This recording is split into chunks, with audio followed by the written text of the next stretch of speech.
dzakadya kwamapepa. Musha wedu musha mukuru. Handisi rini ndoga ndine mombe ende pakutotaura chokwadi mombe chaiyo kana imwe inotsika handina.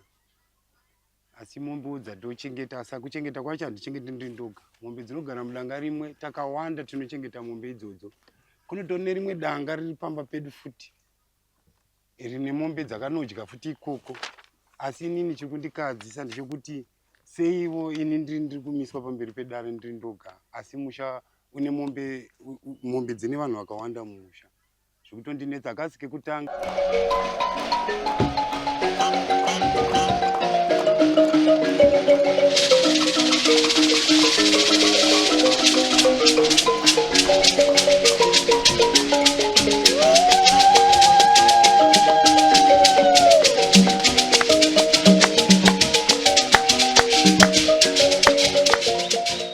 Animated videos for only $20. Take advantage of this limited time promotion to bring your ideas to life with stunning animations. Onguishi. First time anokuya. Yeah, ndakuya samanisi rakaya sina date mama. Right. Nasa ausikuya ni mari futi. Ndakashaya ndakambotraya kutseketudza ndakatsvirwa mbeu dzese dzakatsva ndokwa ndinowanawo mari kurima. Handina kana huku. Asina kutsvirwa ndiani. Mari yacho noyari. Mari yacho noyari. Mari noyarini. Tomboziva ishe wangu nokuti inini ndinotowana mari kubva kunorima. Saka ndikatorimawo ndikakuwa ndokwandowana. Saka auchapara mhosva usvika warima kana kujera uende nokuti usati warima.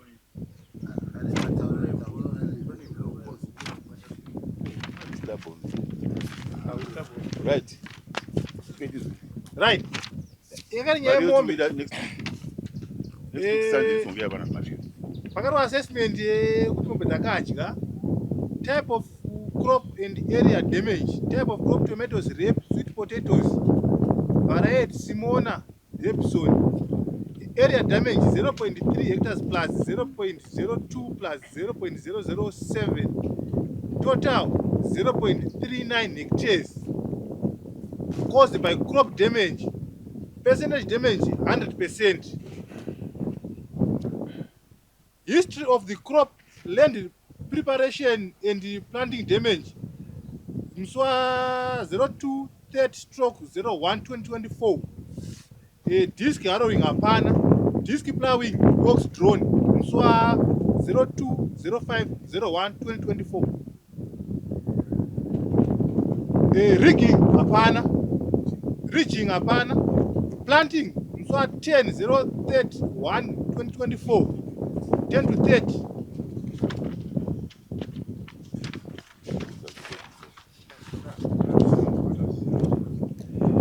Fertilization. Initial fertilization 250 kgs. Plant population per hectare 20,000. Crop size used. Preparation 8 grams. Amount applied per hectare 550 kgs. Total amount applied per hectare 5,500 kgs. Type applied planting. Top dressed 34.75 nitrogen. Plant per hectare 50 kg. Cap size used once 200 grams. 2 grams.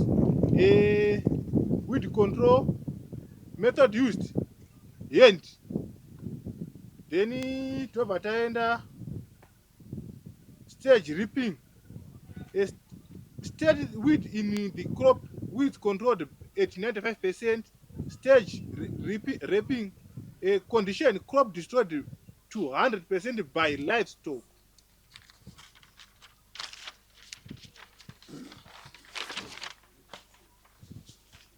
Expected average crop yield 1,500, 15,000 per hectare. Calculated loss per kg per ton 9,800, 9 tons, 9.8. Loss in monetary value $730. Date visited 24/06/2024. Bande Jason mapepa nobet ndo zvakaita mombe dzako izvo zvakabva kwa zvakaita assessment yakaitwa nearex andoyaona chidhindo uchiona chearex wakakubiri saka kuda claim wanzwa kuti claim iripo imari damage yaitwa by expected yield monetary value $730 US. Mese kutaura hongu ishe wangu mari hongu taura mombe dzakadya kwa mapepa musha wedu musha mukuru handizi rini ndoga ndine mombe ende pakutotaura chokwadi mombe chaiye kana imwe inotsika handina asi mombe dzatochengeta asa kuchengeta kwacho handichengeti ndiri ndoga mombe dzinogara mudanga rimwe takawanda tinochengeta mombe idzodzo kunotori nerimwe danga riri pamba pedu futi rine mombe dzakanodya futi ikoko asi inini chikundikadzisa ndechekuti seivo ini ndiri kumiswa pamberi pedare ndiri ndoga asi musha une mombe dzine vanhu vakawanda mumusha zvekutondinetsa akasi kekutanga takambomhangarwa futi kwajari ndiri zita rangu ranga ringoripo toda kutoti ndibvunzewo mubvunzo kuna vamapepa kuti kuchanyanya kuipa pakati pangu ini naivo chii chekuti inini pane musha wakakura kudaro ndini ndinogona kungonhongwa ndega kunzi iwewo ndiwo unonoripira mhosva zvakadaro vamapepa ndakaenda kwaumba kwavo musi wefriday vakanyatsonditsanangura kuti kumba kwenyu chakanyanya kundipa hasha ndechekuti kumba kwenyu ikoko ndokune vamwe vakatobva vachiuya kwandiri vachinditaura kuti endai munomhangana asi vanhu ivavo vakavaudza ivavo vanhu vanotoshandisa mombe idzodzo pakakamwa even kapu yemukaka tinotoshiyana spoon munhu wese akwana asi inini ndiri kushamisika kuti sei zita rangu ringoramba ririro kubva kwavajari ndofunga takamboenda pane 2 years futi kwavajari ndini ndandiriko nhasi futi zvakare ndini ndandiriko ndaida kutoti ndiuye kudare musi warakambotongwa asi nyaya yekuti ndakasvika kana mupurisa anogona akauya akasiya samani haana kundowana pamba ndakangowana bepa riri pamba ndikati pamwe ndichafonerwa sinzi pamwe vanenge vachimira kuti nyaya dziwande vagozongotideedza saka pamwe ndichafonerwa nzichiuya kuno kumusi wedare rakati waona mapepa musi unoyu wanoona mapepa kumba vawanda musi wefriday wakati wabvunza mubvunzo iwo ndakavabvunza havana kunyatsondipindura zvakanaka ibvunza futi ndizoti havanyatsopindura iwo hameno vamapepa nyaya yandiri kutaura yekuti nini sei zita rangu riro rinongowanika pamusha pane vanhu vakawanda mombe dzine vanhu vakawanda ende vanhu vacho vanotori varidzi vadzo havagari pamba havapo asi ini ndini ndinongoti nezita rinozongoramba richiwanika ipapo sei zvekuti dei nhasi izvozvi kuti tanga tisemusha wese takatiri panapa tichipindura udare kuti dare chokwadi mombe dzakadzikwa mapepa izvozvi kuti pakabuda mutongo handini kutaura kuti pane claim ye720 handikwanisa kuti ndiitambire nekuti wandichanouudza kuti nyaya yazodai souya kuda vanhu vese vanondiramba vamwe vacho handitotaudzana abepa riri panapa tokupa kopi nyaya yacho hatitotaudzana nevamwe vacho unonomutambidza kuti iwe ndai munopedza vanina kudara ikoko nekuti inini wambondiona zita rangu aiwa zvedomestic hatisi kutonga domestic kutonga zvipfuwo zvenyu changamiro zvipfuwo zvenyu zvamunochengeta ndo zvakunzai panapa kumba kwenyu hatina pasana zvizvi inoita mafights munokwanisa kunge muchikisana every 2 minutes ndezvenyu izvo but kana muchisvipirana every 2 minutes ndezvenyu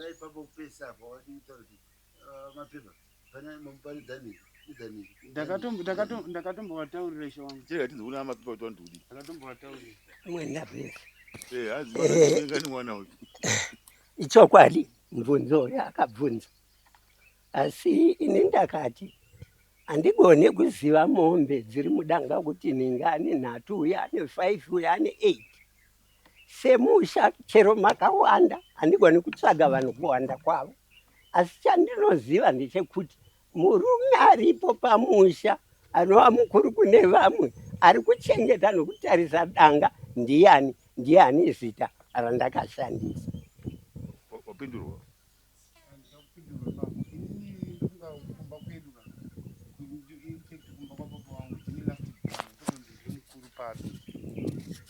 ndinitotori lastborn kutone vakuru kwandiri vari pamba ipapo vamwe vatoripo pamba vakuru kwandiri ivo vakatoya chivaudza kuti endei munomhangara vatori vakuru kwandiri asi mombe idzodzo vanodzishandisa.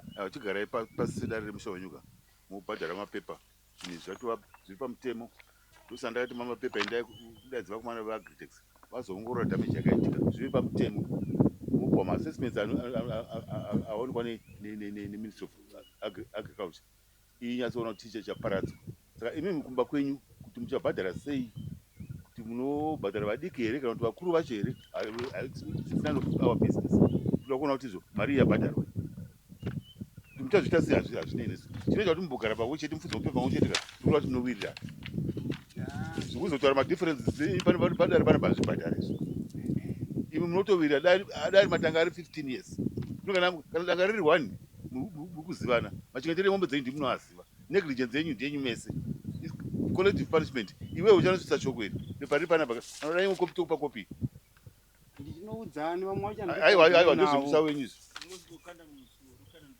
munhu ari kudza kuti handakuriona wakanda ndezvemusha wenyu izvo aiwa vamwe vacho ndorudzadzi ndimwe vamwe rapa mwacho arapa aiwa kutoti ndiri kuzikanwa ndione zita rauya kudara kuno nyaya iya ndauya kuti mundisunungurewo nyaya iyi haisitsva kwauri handiti wapfuma kuti mombe dzakadya zvishu ndauya kuti mundisunungurewo mambo ipapo kana muchikwanisa kuti mutienzanisi mubva matienzanisa kuti aiwa nyaya iyi yaifanira kunge ichitaurwa munhu wese saizvozvi so papepa pakatonyonziwe nemawitness ndangoya ndiri 1 ipapa ndaya tichitofamba netsoka kubva kuparamasi ndatoshaya kana dhora rekukwira bhazi nekuda ndiuye nekurespecta kuti mambo kana vadedza haufanirwi kuramba asi ndanchiti ndiuye pamberi pamambo ndinyatsopupura kuti inini pamombe idzodzo handitorina kana imwe ende mombe dzine vanhu vakawanda vamapepa vakauya kumba kwedu futi zvakare kune rimwe danga riri pamba pedu dzakanodya futi ikoko vakatotaura kune muridzi wadzo rikanzi aiwa handi kumhangare nekuti towirira asi dzakadya ikoko kuna mamulondo padareka zvinoputika saka ini zvekundinetsa mai ndizvo zvokuti saka inini ndoga ndini ndadii ipapo saka ndiri kutokumbirawo kune mimwe ndamberi kuti mutipatsanuruwo kuti nyaya kana yakamira saizvozvo ezvezvi tingati turi takawanda panapa tichikwanisa kunge tichipindura kune mambo kuti ipapa paine handiri chandokwanisa kuti titambire kana kudayira nekuti zvechokwadi takawanda pamunhu uri kudiwe usakutaura pakudii kuti kudii because everything zviri mumaoko ako mushando wako aiwa mushauzi wangu une vakuru vawo ndopaunogara zve handigare ndoga iwe udanga iri pfuma so watotambira so ndizvo ipapo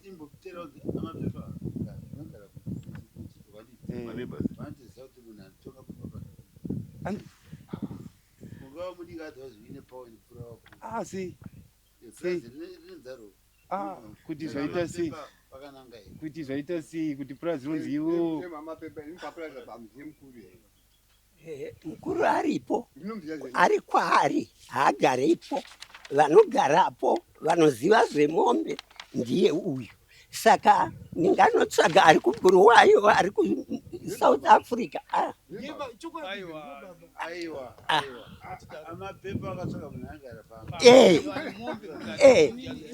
vanoshandisa mombe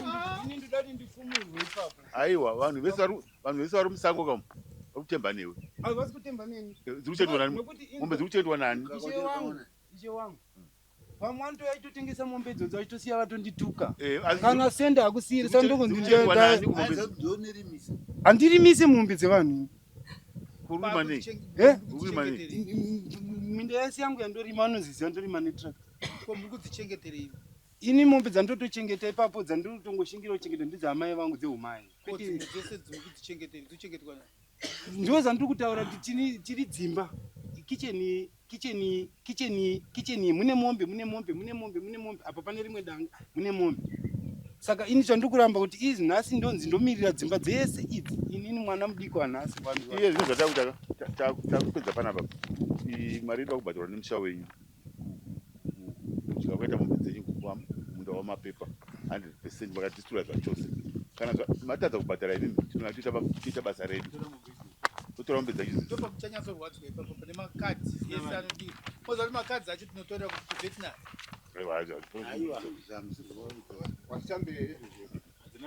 Mupa sign up changwa.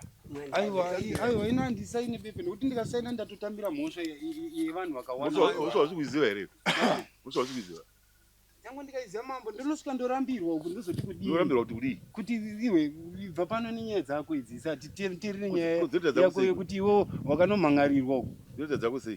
Ko zvino mambo ndokumbirawo pakuti vakaudzwa nevamwe vanhu vatotogara navo kuti endai munomhan'ara. Ko vakadi kuti kuvanhu ivavo vaivati endai munomhan'ara kuti ora tini unonyoresa mazita enyu. Tumwa Friday ari kutaura akatumwa nemukoma wake kuzokumbira ruregerero. Inini ndakaudza mukoma wacho kuti ishuwa nokureba kwenguva nyaya isina kutongwa hasha dzangu dziri kuita dzichiserera. Ini ndafunga hangu kuti ndinokwanisa kuregerera kana mauya muchikumbira ruregerero, kana muchikwanisa zvekare kudzorera mari dzangu dzandakashandisa pakumhan'ara, pama-assessment form, zvese izvozvo ndisina mhosva neclaim yandakadii ndakaita. Asi manje nokuoma kwemukanwa make akatarisana neni achiratidza kutopa inini mhosva, indakufunga kuti zvakanaka nyaya ngaidii zvayo ngaiende yakadaro, nokuti ndichida chaizvo kuti vana vandigere navo kana vakumbira ruregerero ndinofanira kuvanzwisisa ndokanzura chii. Saka meno kana iye achikwanisa kuziva kuti akavingei kumba kwangu akatumwa zviri zvezviro kwazvo here, kwete kunditongesa inini kuti wai wakaisa zita rangu.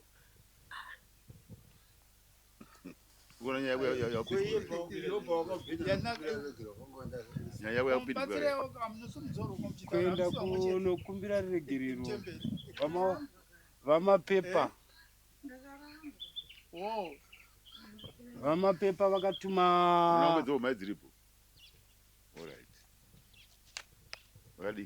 vakatuma vakadaidza maiguru vangu kura mukadzi wamukoma wababa vangu kuti uyai kuno.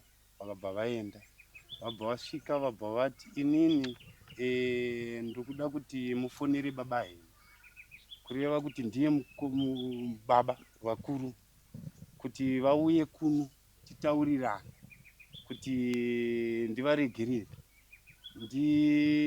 Asi kuti ndivaregerere ndoda maexpense angu andakaendesa kudaro. Zvakanaka, handi baba henyu vakudiwa ava, asi zita riri pasamoni ndini. Right, zvakanaka zvakadaro. Ndobva vaya gogo vauya vabva vanditaurira nyaya saizvozvo, kandi ndozvandadedzerwa navadauro. Ndikati zvakanaka, regai tivafonere mukoma wacho tivaudze saizvozvo matauriro avaita. Ndobva ndavafonera mukoma wabva vataura kuti inini handina mari yebhazi munin'ina, regai ndigovafonera vadauro nhasi manheru. Ndamira vobva ivo mataura kuti vakafona vakatombotaura but havana kunyatsonzwanana. Ndokubva vazoramba vachitraya foni yavamapepa vachitraya kusvika vazoona kuti foni yacho iri kutongoramba. Ndokubva ndazovabvunza ndikati makazofonera here vadauro? Zvikanzi ndakavafonera hatina kunyatsonzwanana. Saka nyaya iripo ndekuti ndakutokukumbirawo munin'ina wangu uende unonzwa kuti vadauro nyaya yavari kunyanya kundidira ndeyei. Ndobva ndaenda ndobva ndakatosvika ndikatovaudza kuti maongera kusvika pano ndatumwa namukoma. Ndobva wataura nyaya wanga watumwa vazoita sei? Ndobva wadzokera kuna mukoma kuti ndataura navo? Ndakati ndataura navo vati vanoda kudzoserwa mari, kuti vanowithdrawa nyaya yekudare, vanoda kudzoserwa mari yavo yamaexpenses avakaendesa kudare. Inowanika kupi mari iwe nhaye munin'ina? Ndikati handisi kutombozivawo mukoma, inini ndakatoomerwawo. Zvikanzi alright, ndichatira kuramba ndichivafonera. Hameti vakazombofonerwa, ndopatakapedza kutaura namukoma ipapo. Uri kuona mweya uri baba, mweya wokuvaka. Mataura kuti vakutaura zvine musoro mweya wokuvaka iwoyo. Ende kutotumwa kwauri kwakaitwa kuratidza kuti uri responsible, uri munhu anotembeka, kuti unotumika kufamba neshoko. Zvauri kutaura panapa zvaupopota izvi hazvisi zvinozivikanwa nehama dzavo. Hama yako iyoyo ndakati enda unonzwa kuti chii chiri kuitika, enda unobva kutaura kuti hatina kuzwanana pafoni. Wanga uri representative, which means kana bepa iri unokwanisa pamukoma iyeye uri representative, hauna kunzi ndiwe chete, asi ndiuri pamusha unotariswa nevanhu vese kuti unofambisa zvinhu. Zvino rafu yanga waitaura pese kai haivake musha manje. Ende zvikana kwazviri kuenda kwacho uku Azvichanakidza manje. Hazvokutariswa kuti ndini ndiri pamusha izvozvo inini hangu ndiri kuzviramba. Taura mati Wakaenderei kwa mapepa? ndenda tongotumaona mukoma ndichindimonoa.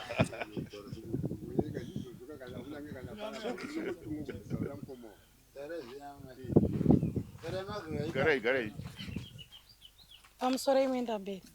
Ndiri kuti bamunini ka natsonzwa ipoint yamwenda mberi yokuti manzi muri representative chete imi michitakura ibepo muende naro kupi kumba handiti kana vachinge varamba kumba kwachona dare ndorichaona zvokuita atenda kusaina kana kukoti kana pamotosaina chikutonyanya kundirwadza ndinofambira mombe dzevamwe vanhu vanotondituka. Inzwaika ndatofamba izvozvi ndotsoka kubva kuna Masimba. Ndatofamba. Zvino musha wacho unoda kugadziriswa ka. Zvino inini handingakwanisi kana maona nguva iwe ningi kana maona nguva mwanangu. Kana maona nguva garai pasi. Mundipokawo kana kuti munhu yapana kuti kusura tendera zviri panapa. Mwenda mbiri yangu bazari zokubaka misha ndizo tinogona chaizvo. Zvakanaka chaizvo mwenda mbiri ramutaura. Ini ndaitofungudza kuti ndiwo uyu mukana wacho kuti tingade tiri pano tose. Nhasi tichibva tichinyatsoenzaniswa nemi mambo muri tiripo tose tichizvinzwira. Bepa rakauya richitaura mazita ndambonzwa panapa rimwe samoni chidedza mazita vanhu 3-4. Zvanga zvakatokosha kuti deta tauyawo panapa kana kuti 3-4 zvaizvo. Une point yako yoda kuti musha wenyu udzikama handiti. Unge vanhu varifambisana zvakanaka. Muita basa pamwe chete handiti. But in a way unhu wacho huripo. Kungoti paita mhosva. Unoda pasina mhosva mune muchitofambidzana izvozvo. Yangoita mhosva ichite. Chiita kuti mhosva ipfuurei. Kana isina kufamba zvakanaka iyi. Mhosva iyi. Kutora matano. Ndipo muchatsvagana vanhu. Mazino anenge akusheka so. Gona kusvika havo pahavo yeassessment yakaitwa ndofunga zviri nani. Ndakamboda kurerutsa kwokutoti ndiri kungoda zvandakaparadza chete izvo zvese vangomachi musoro.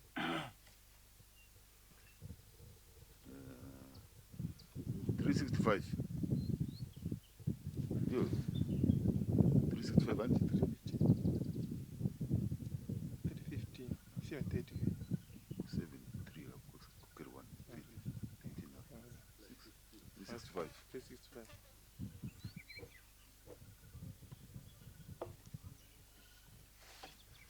Okay. 365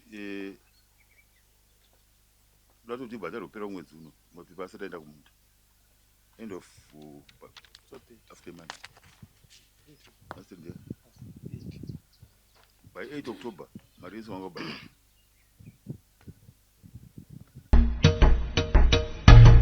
Come to Raphael Signs, where we transform your everyday moments into extraordinary memories with our bespoke mug printing services. Whether you are looking to immortalize a cherished photo, celebrate a special occasion, or promote your brand with a personal touch, our high-quality custom printed mugs are the perfect solution, which are ideal for gifts and corporate giveaways. Choose Raphael Signs for your mug printing needs. Call us now on the number on your screen for a free quotation, or visit us at 91 Livingston Avenue, corner 8th Street, Shilo Building, Harare, Zimbabwe.